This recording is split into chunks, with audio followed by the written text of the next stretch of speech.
September 2026, YouTube di Inggris bisa berubah total. Bukan karena update algoritma biasa, tapi karena pemerintah ikut campur tangan.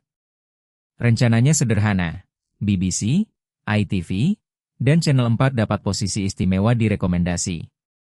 Dan kreator independen? Mereka yang paling terdampak. Awal Juli 2026, YouTube mengirim peringatan resmi ke kreator di Inggris. Isinya tegas. Pemerintah Inggris, kata YouTube, mau memaksa platform memberi posisi istimewa ke media penyiaran lama. YouTube menyebutnya prominence regime. Dan peringatan itu jujur soal konsekuensinya, mendorong grup ini ke depan artinya mendorong semua yang lain ke bawah.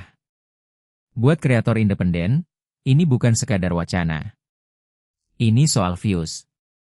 Soal penghasilan.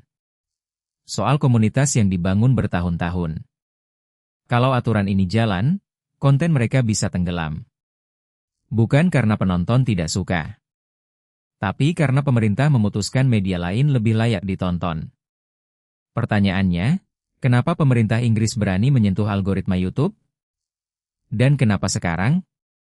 Prominence regime bukan istilah baru. Ini aturan yang lahir dari Media Act 2024, undang-undang media terbesar di Inggris dalam 20 tahun. Awalnya, aturan ini menyasar TV pintar dan perangkat streaming. Tujuannya, memastikan BBC iPlayer dan layanan penyiaran publik lain gampang ditemukan di layar utama. Tapi sekarang pemerintah mau melangkah lebih jauh. Bukan cuma TV pintar, tapi juga platform seperti YouTube dan TikTok.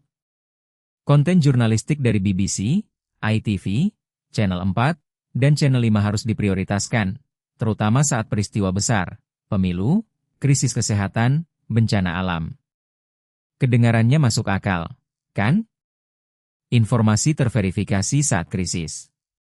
Tapi disinilah masalahnya. Algoritma yang diatur pemerintah bukan lagi soal apa yang penonton mau, tapi apa yang negara anggap layak. YouTube tidak diam saja.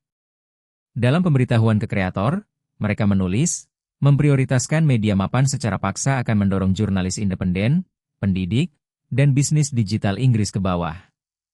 YouTube juga menyebut ini merusak kepercayaan yang menopang ekonomi kreator. Dan ada satu kalimat yang paling menusuk.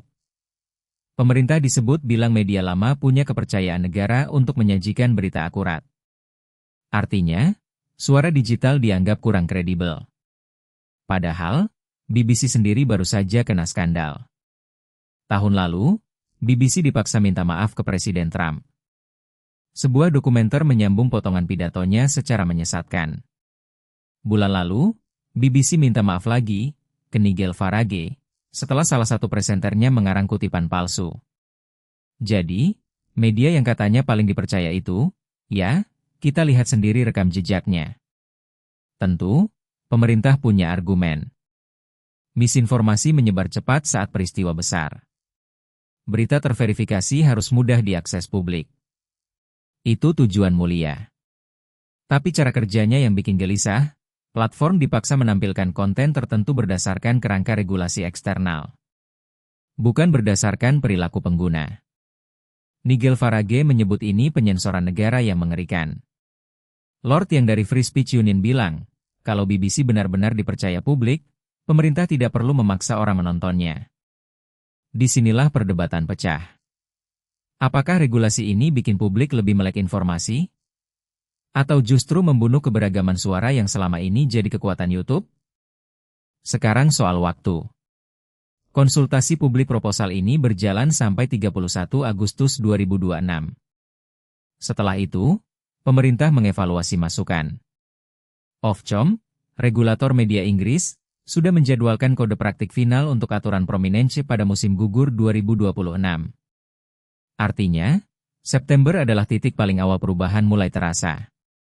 Dan ini bukan cuma masalah Inggris.